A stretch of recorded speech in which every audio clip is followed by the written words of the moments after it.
हनुमान जी की सोई हुई शक्ति को जागृत कराया। कहा बल बुद्धि विज्ञान के आप निधान हैं, जगत का ऐसा कौन सा काम है हनुमान जी जो आप नहीं कर सकते। आपका जन्म राम कार्य के लिए हुआ है। हनुमान जी को बाकी कुछ नहीं सुनाई दिया, केवल एक लाइन सुनाई दी, मेरा जन्म राम कार्य के लिए हुआ है। हनुमान जी समुद्र के तट पर खड़े हो गए।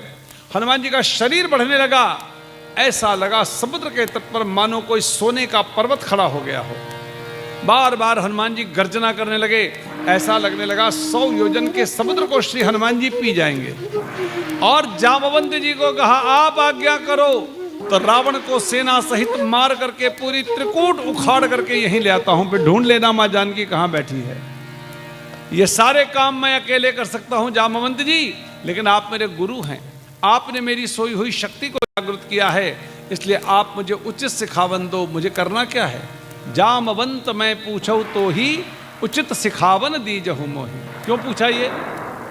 क्योंकि व्यक्ति के जीवन में जब बल बहुत आ जाता है, बल कोई भी हो, बुद्धि का बल, विद्या का बल, धन का बल, पद का बल, प्रतिष्ठा का बल, शरीर का बल, भक्ति का बल, तब व्यक्ति अपनी मर्यादाएं भूल जाता है, वो अपने आप को भगवान समझना शुरू कर देता है। हनुमान जी को भी लगा कि लंकापुरी जाके कहीं मैं अपनी मर्यादाएं न खो बैठूं, इसलिए अपने बड़े जामवंत जी से पूछा आप मुझे उचित सिखावन दो, मुझे करना क्या है। सुंदरकांड का ये दूसरा सूत्र हमको ये शिक्षा देता है अपने घर में बड़ों की इज्जत कैसे करनी चाहिए। जीवन का कोई भी निर्णय करने जाओ तो अपने घर में बड़ों से पूछो मैं ये करना चाहता हूं, आपकी क्या राय है।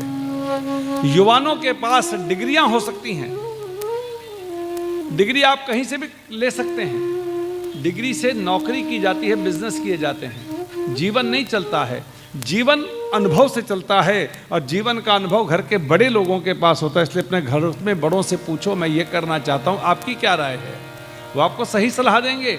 तब जामवंत जी ने श्री हनुमान जी को कहा आपको कुछ भी नहीं करना है। हनुमान जी ने कहा था मैं सब कुछ कर सकता हूं।